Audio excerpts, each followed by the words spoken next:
भाई वाह शोभा जी, इस साल तो हमारे घर में होली का क्या खूब रंग जमा हुआ है। बहू ने बड़ा दमदार चिकन चावल बनाया है। सच में बहू ने क्या तीखा चटकदार चिकन बनाया है, हलवाई फेल कर दिया। अरे बहू 2 पतीला चावल और चिकन जरा और ले आना, सब और खाएंगे। जी बस लाई माँ जी चावल। भाभी मेरे लिए अलग से लेग पीस चुनकर ले आना और जरा जल्दी ले आओ। तभी रसोई के अंदर बड़े बड़े पतीलों में चावल चिकन बनाने में लगी पड़ी रेशमा गुस्से में लाल पीली होकर कहती है, अंजू की बच्ची इस निठल्ली नंद ने तो सबसे ज्यादा मेरी नाक में दम करके रख दिया है। इन बुक्कड़ों को जरा सा भी सब्र नाम की चीज नहीं है। अरे मैं क्या खुद चूल्हे पर चढ़ जाऊं? दिल तो चाह रहा है कच्चा चिकन चावल ही लाकर परोस दूं। भूखे नंगों को कितने सपने देखे थे मैंने, धूमधाम से होली मनाऊंगी, रंग में भंग डाल दिया, सारे ख्वाब ख्याली पुलाव बनकर रह गए। हाय रे मेरी फूटी किस्मत। एक तरफ अड़ोस पड़ोस के चारों ओर होली की चहल पहल छाई हुई थी, वहीं रेशमा गुस्से में भड़की हुई बड़े बड़े पतीलों में भरकर चिकन चावल बना रही थी। आखिरकार होली वाले दिन भी बहू इतनी बौखलाई क्यों है, सारा मामला समझने के लिए कहानी के पिछले भाग को देखते हैं, जहां बैंक्वेट हॉल में रेशमा और ऋषभ स्टेज पर खड़े होकर तस्वीर खिंचवा रहे होते हैं। जी आप दोनों की साड़ी पोज में मैंने फोटो निकाल दिया है, दूल्हा दुल्हन के फैमिली वाले भी अब आ जाइए। तभी शादी के जोड़े में स्टेज पर से रेशमा अपने ससुराल वालों पर नजर मारती है, जो कि डाइनिंग टेबल पर दबाकर चिकन चावल खा रही थी। किसी के हाथ में लेग पीस था तो कोई हाथ में ही चिकन चावल लपेट रहा था। भाई वाह, संधि जी ने तो खाने पीने का दमदार इंतजाम करवाया है। 1 नंबर का चिकन चावल बनाया है हलवाइयों ने। वाह, मेरा तो पेट टंच हो गया। पिताजी मैं तो कहता हूँ थोड़ा चिकन चावल पन्नी में भरकर घर ले चलते हैं, फ्री का माल पानी छोड़ना नहीं चाहिए। बाकी के टेबल पर खाना खा रहे मेहमानों की नजर चिकन चावल खाने के शौकीन ससुराल वालों पर ही टिकी हुई थी। वहीं नहीं बहू रेशमा भड़क रही थी। हे भगवान, मेरे ससुराल वाले तो बड़े हपसी हैं, भूखे नंगों की तरह चिकन चावल पर टूट पड़े हैं। भैंस की आंख, ये मेरे भूखे नंगे फैमिली वाले कभी नहीं सुधर सकते। रेशमा के सामने मेरी इज्जत का फालूदा कर दिया। रेशमा बेबी मैं आता हूँ सबको बुलाकर। ऋषभ शर्म से पानी पानी होकर अपने परिवार वालों के पास आता है। तभी देहातिन जेठानी पिंकी बोलती है, अरे ओ कैमरामैन वाले बाबू, इधर फोकस करो भैया। जी मैडम आया। कैमरे वाला ससुराल वालों को हाथ से सान कर खाते देखकर मुंह भिड़का लेता है। हे भगवान, इतने तो चिकन चावल का कीमा बना दिया, यहाँ खड़ा रहा तो उल्टी ही हो जाएगी। यहाँ से खिसक ले निवान। जी आप लोग कंटिन्यू कीजिए, मैं अभी आया। बहाना मारकर कैमरे वाला वहां से रफू चक्कर हो जाता है। थोड़ी देर में विदा होकर रेशमा अपने ससुराल आ जाती है। तभी दोनों नंद कोमल अंजू नाचने लगती हैं।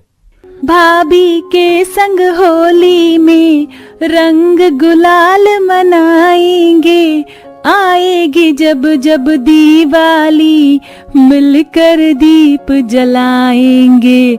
छोटे छोटे भाइयों के बड़े भैया आज बने हैं भाभी के सैया। धिकता ना धिकता ना धिकता ना धिक धिकता ना धिकता ना धिकता ना, भाभी तुम खुशियों का खजाना। जहां रेशमा की दोनों नंद अंजू कोमल खुश थीं, तो वहीं वो अंदर ही अंदर खुंदक में थी। हे भगवान, ये दोनों भूखी नंगी नंद मेरे आगे बक्की की तरह भिनभिना रही हैं। मुझे तो इनके मुंह के अंदर से चिकन की बास आ रही है, कहीं यही रायता ना फैल जाए।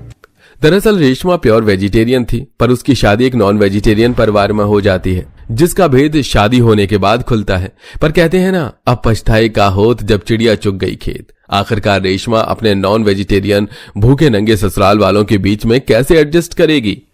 आओ नई दुल्हनिया, कपाड़िया खानदान में तुम्हारा स्वागत है। आओ मेरी प्यारी देवरानी, तुम्हारे यहाँ आने से मेरे दिल में तो मोतीचूर के लड्डू फूट रहे। अब संभालो अपनी रसोई, मैं तो चली छुट्टी पर। इस साल तो हम होली पर तुम्हारे हाथों का खाना खाएंगे। हाँ, ये जल कुकड़ी जेठानी कितनी चंट है, आते ही मुझ पर रसोई का टंटा थोप दिया। सब लोग अपने अपने कमरे में आराम करने चले जाते हैं। अगली सुबह रेशमा रसोई में आती है, जहां कोने में बड़े बड़े चावल के बोरे और एक कट्टे में लगभग 50 किलो प्याज और टोकरी में लहसुन भरा पड़ा था। हे भगवान, ये रसोई है या चावल का गोदाम? इतने बोरे चावल कौन खाता है? और प्याज लहसुन के सिवा एक भी हरी सब्जी नहीं है। शायद हरी सब्जियां फ्रिज में रखी हैं, खोल कर देखती हूँ। रेशमा जैसे ही फ्रिज खोलती है तो उसमें चिकन भरा देखकर उसे बुखार लग जाता है। हे भगवान, ये रसोई है या मीट शॉप? लगता है मेरे ससुराल वाले चिकन चावल के ज्यादा ही चटोरे हैं। तभी पीछे से जेठानी पिंकी रसोई में धमकते हुए कहती है, बिल्कुल सही पकड़ा तुमने देवरानी जी। वो क्या है ना, हमको फीकी दाल सब्जी हजम नहीं होती, बिना चिकन चावल के पेट नहीं भरता हमारा। चलो अब जल्दी से बढ़िया सी चिकन और चावल बना लो। तुम भी ये रखे हैं पतीले, 5 पतीले भरकर चावल और 5 पतीले चिकन बनेंगे। एक बार मैं 5-5 पतीले चिकन चावल बनाने की बात से रेशमा हक्की बक्की हो जाती है। पर जेठानी जी 5 पतीले चावल और चिकन ज्यादा नहीं हो जाएगा? 5-5 6 लोगों में? अरे नहीं बहू, इतने पतीले चावल चिकन तो हमारे घर में रोज लगते। हम लोग रोज जरा खाते पीते घर से हैं। होली में तो हमारे यहाँ 10 पतीले चिकन और 10 पतीले चावल बनाने का रिवाज है, तो अभी से आदत डाल लो, 1 महीने में ही होली भी है। ये तो बड़ा लफड़ा है, भैंस की आंख, कैसे कंजरों के खानदान में शादी हो गई मेरी। सबकी खुराक कितनी ज्यादा है, अब तो मेरी अच्छी खासी बलि चढ़ने वाली है। गुस्सैल मिजाज में रेशमा 5 पतीले चावल चुनकर उन्हें धोकर चूल्हे और अंगीठी पर भी चढ़ाती है, जिससे रसोई में धुआं भर जाता है। वहीं बहुत सारी मात्रा में प्याज काटने से उसका आंख टमाटर की तरह लाल पड़ जाती है। चाची और कितनी देर लगेगी चिकन चावल तैयार होने में? भूख के मारे मेरे पेट में चूहे दौड़ रहे हैं। बना रही हूँ यूवी बेटा। हे भगवान, बड़े से लेकर बच्चा सब एक ही थाली के चट्टे बट्टे हैं। उफ, एक तो ये प्याज मेरी आंखों में तेजाब की तरह लग रहा है। लगभग 2-3 घंटे में 5 पतीले चिकन चावल बनाकर रेशमा सबको परोसती है। देखते देखते सब लोग खाने पर टूट पड़ते हैं। अरे वाह रेशमा, क्या बढ़िया तीखा मसालेदार चिकन और खिले खिले चावल बनाए हैं। मेरी बीवी का तो जवाब नहीं है भाई। Thank you Rishabh. देखो कैसे सब भूखों के जैसे टूट पड़े हैं इतने पतीले बनाने में, कमर तो मेरी टेढ़ी हुई है। इसी तरह भूखे ससुराल वालों का चिकन चावल खाने का सिलसिला रोजाना का हो जाता है, जिससे रेशमा चिढ़ चुकी थी और देखते ही देखते होली भी आ जाती है। होली के एक दिन पहले ऋषभ और जिगर दोनों बहुत सारी मुर्गियां खरीद कर घर ले आते हैं और जैसी मुर्गियों को छोड़ते हैं वो रेशमा के पीछे पीछे कुकड़ू करके भागने लगती हैं। हाँ सासू माँ, जेठानी जी, नंद जी, बचाइए मुझे, हट हट। मेरी देवरानी, तुम तो भुट्टे की तरह उछल रही हो, वो भी इन मुर्गियों को देखकर। सब लोग रेशमा को मुर्गियों से डरते देखकर लोटपोट होकर हंसने लगते हैं। पिंकी मुर्गियों को पिंजरे में उठाकर डाल देती है। अरे इतना डरोगी तो कैसे काम चलेगा? कल तुम्हें ही इन मुर्गियों को काट कर बढ़िया सा चिकन तैयार करना है। मैं इन मुर्गियों को कहीं नहीं काटने वाली हूँ। ये रिवाज है क्या? बहू समझ ले, ये रिवाज ही। और कल की होली की दावत में बासमती चावल बनाना जो अलग बोरी में रखा है, बढ़िया बनाना खाना। बेड़ा गर्ग हो इन ससुराल वालों का। ये नहीं कि होली वाले दिन तो कम से कम बहू को बख्श दे। सबका पेट पहाड़ है, 10 पतीले चिकन चावल चरना इन राक्षसों को। इसी तरह होली का दिन भी शुरू हो जाता है। पूरा का पूरा ससुराल खुशी खुशी रंग गुलाल से होली खेल रहे होते हैं। वहीं गुस्साई मिजाज में रेशमा रसोई में 10 पतीले चिकन चावल तैयार कर रही थी। अरे होली खेले रघुवीरा अवध में, होली खेले रघुवीरा, होली खेले रघुवीरा अवध में, होली खेले रघुवीरा। अरे हैप्पी होली शोभा जी। अजी सामने बच्चे देख रहे हैं, लाज नहीं लगी तुमको? बलम पिचकारी जो तूने मुझे मारी, तो सीधी सादी छोरी शराबी हो गई। सारे ससुराल वाले रंग गुलाल में भीगे हुए होली के मजे लूट रहे होते हैं और भीगे हुए अंदर आकर कीचड़ कीचड़ मचा देते हैं।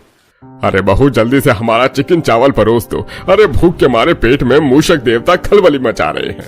जी जी लाई ससुर जी। काम चोर लोग, एक तो 10 पतीले चिकन चावल भी बनाऊं और इन खाई लाल लोगों को परोस कर भी दूं। नहीं तो होली की बैंड बजा दी इन्होंने। रेशमा पिनकते हुए सबको लाकर परोसती है। देखते ही देखते 10 पतीले चिकन चावल लगभग खत्म हो जाते हैं। तभी जेठानी चुटकी लेते हुए कहती है, जेठानी जी, चिकन चावल अभी सफाचट हो जाएंगे, ऐसा करो 2-3 पतीले चिकन चावल और चढ़ा दो। फिर से चिकन चावल? पैर पटकते हुए रेशमा रसोई के अंदर बौखला कर आती है और बर्तन पटकते हुए गुस्सा करती है। आखिरकार क्या रेशमा अपने ससुराल वालों को होली वाले दिन मजा चखाएगी और क्या ससुराल वाले उसके अरमानों को समझा पाएंगी? अरे भाभी, आज के दिन चिकन चावल परोस भी दोगी या होली बीतने के बाद ले आओगी तो सारा मजा किरकिरा हो जाएगा। बस अब तो हद हो गई है बर्दाश्त की। ये दाना पानी लेकर ऐसे चढ़े रहेंगे, इससे अच्छा कच्चा खाना ही परोस देती हूँ इन्हें। रेशमा कच्चे चिकन चावलों का पतीला लेके आने लगती है और फर्श पर बिखरे पानी पर धड़ाम से गिर जाती है, जिससे गर्म तरी के छींटे उस पर गिर जाते हैं। मम्मी, मेरी कमर। अरे अरे देवरानी जी, तुम ठीक तो हो? दूर हटो मुझसे, कोई जरूरत नहीं है मेरी झूठी परवाह करने की। सुबह से होली वाले दिन अकेली बहू को रसोई में भिड़ा रखा है, तब तो किसी ने भी तरस नहीं खाया। 10 पतीले चिकन चावल मजाक है। सारे ससुराल वाले अपने किए पर शर्मिंदा होते हैं और क्षमा मांगते हैं और अब सब एक साथ खुशी खुशी होली खेलते हैं।